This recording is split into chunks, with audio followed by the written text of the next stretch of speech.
Eastern Ghats అని చెప్తున్నాడు. Eastern Ghats అంటే తూర్పు కనుమలు అని పిలుస్తారన్నమాట. ఈ తూర్పు కనుమలు ఎలా ఉంటాయంటే ఇప్పుడు మనకు ఇండియాలో చూపిస్తాం ఒకసారి. ఈ ఈస్టర్న్ ఘాట్స్ వెస్టర్న్ ఘాట్స్ అని అంటారన్నమాట. యాక్చువల్గా ఇండియాలో అయితే మనకి ఈస్టర్న్ ఘాట్స్ వెస్టర్న్ ఘాట్స్ లేదా అంటే east coastal area west coastal area ఉంటాయన్నమాట. కానీ మనకు మేజర్గా ఏంటంటే మన ఆంధ్రప్రదేశ్ అనేది ఓన్లీ ఈస్టర్న్ సైడే కదన్న, అంటే సౌత్ ఈస్ట్ సైడే కదా ఉండేది. కాబట్టి మనం ఓన్లీ ఈస్టర్న్ ఘాట్స్ గురించి మాత్రమే చెప్పుకుంటాం. అంటే వీటిని ఏమని చెప్తారు, ఈ ఈస్టర్న్ ఘాట్స్ గురించి మాత్రమే చెప్పుకుంటాం అన్నమాట.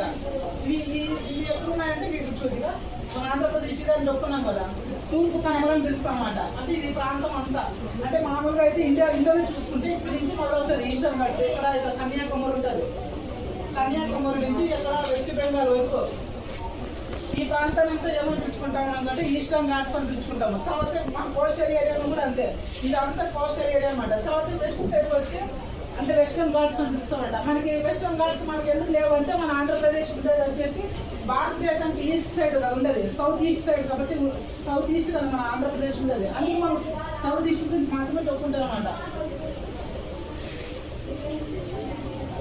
ఇప్పుడు మనం నెక్స్ట్ ఈస్టర్న్ ఘాట్స్ చెప్పుకున్నాం కదా. అంటే ఈస్టర్న్ ఘాట్స్ దీన్ని ఎందుకు ఈస్టర్న్ ఘాట్స్ అంటామంటే ఇప్పుడు మన ఇదంతా మనది ఏంటి, బే ఆఫ్ బెంగాలే కదా, ఇదంతా వాటరే కదా, మనకి ఏరియా అంతా వాటరే కదా. మన ఆంధ్రప్రదేశ్ మ్యాప్ చూసినప్పుడు ఇది బే ఆఫ్ బెంగాల్ అంటే మొత్తం బంగాళాఖాతమే కదా, ఇదంతా బంగాళాఖాతమే కదా. ఇది ఆంధ్రప్రదేశ్ అయినప్పుడు ఈ ఏరియా అంతా ఇది వాటరే కదా. ఈస్టర్న్ ఘాట్స్ ఎట్లుంటాయి అంటే సముద్ర తీరానికి కొంచెం సముద్రం అంటే మైదానానికి సముద్ర తీరానికి కొంచెం గ్యాప్ ఉంటుంది అనమాట. ఇప్పుడు మీరు ఎప్పుడైనా బీచ్ చూసారా? బీచ్ ఉండే వాటర్ ఏరియాకి మామూలుగా విలేజెస్ కి కొంచెం గ్యాప్ ఉంటుంది కదా. ఆ గ్యాప్ ఏమో చూసామంటే అంటే కొంచెం ఫారెస్ట్ అంటే ఫారెస్ట్ ఉంటుంది. బీచ్ కి మన హౌసెస్ కి విలేజెస్ కి మధ్యలో ఫారెస్ట్ అంటే అడవులు ఉంటాయి కదా. ఆ అడవులు విస్తరించిన ప్రాంతాన్ని మనం ఈస్టర్న్ ఘాట్స్ అనమాట. ఈస్టర్న్ ఘాట్స్ అని పిలుస్తాం. మేజర్ ఏంటంటే ఈ ఈస్టర్న్ ఘాట్స్ లో అంటే తూర్పు కనుమల్లో ఎక్కడైనా మౌంటైన్ ఏది ఎత్తైన పర్వతం ఏదైనా చెప్పుకోవచ్చు అనమాట.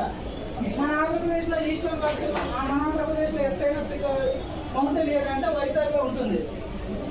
అరోమ శిఖరం అని పిలుచుకుంటాం, అరోమ శిఖరం కానీ లేదా జిందాగఢ్ అని పిలుచుకుంటాం అన్నమాట. సెకండ్ హైయెస్ట్ ఇది 981 కిలోమీటర్స్ ఉంటుంది అన్నమాట. తర్వాత ఇంకోటి జిందాగఢ్ అని ఉంటుంది. ఇది అంతా ఏమని పిలుచుకుంటామని అంటే మన తర్వాత ఈస్టర్న్ ఘాట్స్ అర్థమైంది. ఈస్టర్న్ ఘాట్స్ ఎక్కడ ఉంటాయి అర్థం కదా. ఈస్టర్న్ ఘాట్స్ అర్థమైంది సార్. ఈస్టర్న్ ఘాట్స్ ఎక్కడ ఉంటాయి అంటే ఇది మన ఆంధ్రప్రదేశ్ వచ్చేసి ఇదంతా ఈస్టర్న్ ఘాట్స్ అన్నమాట. అంటే మన ఆంధ్రప్రదేశ్ అనేది భారతదేశానికి సౌత్ ఈస్ట్ సైడ్ ఉంది కదా, సౌత్ ఈస్ట్ ఉంది కాబట్టి మనం ఓన్లీ ఈస్టర్న్ ఘాట్స్ మాత్రమే చెప్పుకుంటాం అన్నమాట. అదే మనకి వెస్ట్ సైడ్ వెస్టర్న్ ఘాట్స్ చెప్పుకోలేము అన్నమాట. ఎందుకు చెప్పుకోలేమంటే మన ఆంధ్రప్రదేశ్ ఆ ఏరియాలో విస్తరించలేము, మనం లేము కదా.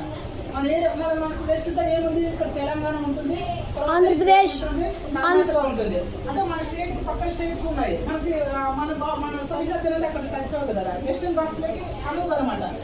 మన భారతదేశానికి మన ఆంధ్రప్రదేశ్ స్టేట్ ఈస్ట్ సైడ్ ఉంది కాబట్టి ఓన్లీ ఈస్టర్న్ ఘాట్స్ గురించి మాత్రమే చెప్పుకుంటాం అన్నమాట. తర్వాత ఇంకేమంటాడు, కోస్టల్ ప్లైన్స్ అంటాడు. అంటే కోస్టల్ ప్లైన్స్ అంటే తీర ప్రాంతాలు అనమాట.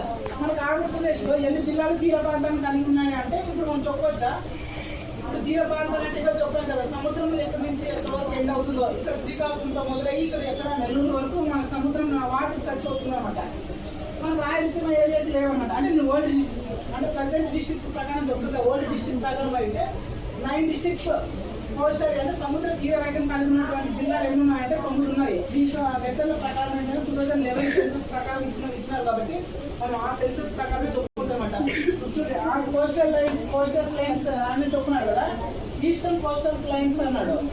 అంటే మనకి ఆంధ్రప్రదేశ్ లో ఎన్ని జిల్లాలు తీర ప్రాంతాలు కలిసి ఉన్నాయి అని చెప్పుకుంటాడు. శ్రీకాకుళం 1, తర్వాత విజయనగరం 1, విశాఖపట్నం 3, ఈస్ట్ గోదావరి 4, వెస్ట్ గోదావరి 5, కృష్ణా 6, గుంటూరు 7, ప్రకాశం 8, నెల్లూరు 9 డిస్ట్రిక్ట్స్ కోస్టల్ ఏరియాని కలిగి ఉన్నాయి లేదా. మళ్ళీ మనకి ఇందులో ఏమడతాడంటే ఇందులో కోస్టల్ తీర ప్రాంతాన్ని హైయెస్ట్ కలిగి ఉన్నటువంటి డిస్ట్రిక్ట్ ఏదని అడుగుతాడు. నెల్లూరు కాదు, మనకి హైయెస్ట్ కోస్టల్ ఏరియా అంటే సముద్రాన్ని తీర రేఖని వైజాగ్ శ్రీకాకుళం అన్నమాట. ఈ శ్రీకాకుళం అనేది ఎన్ని కిలోమీటర్లు ఉంటుంది 200 కిలోమీటర్స్ అనమాట. తర్వాత మనకి ఇంకా లోయెస్ట్ అంటే ఇప్పుడు హైయెస్ట్ చెప్పుకున్నప్పుడు కంపల్సరీ లోయెస్ట్ చెప్పుకోవాలి కదా. లోయెస్ట్ అంటే వెస్ట్ గోదావరి అనమాట. ఇది జస్ట్ తక్కువే 30 కిలోమీటర్స్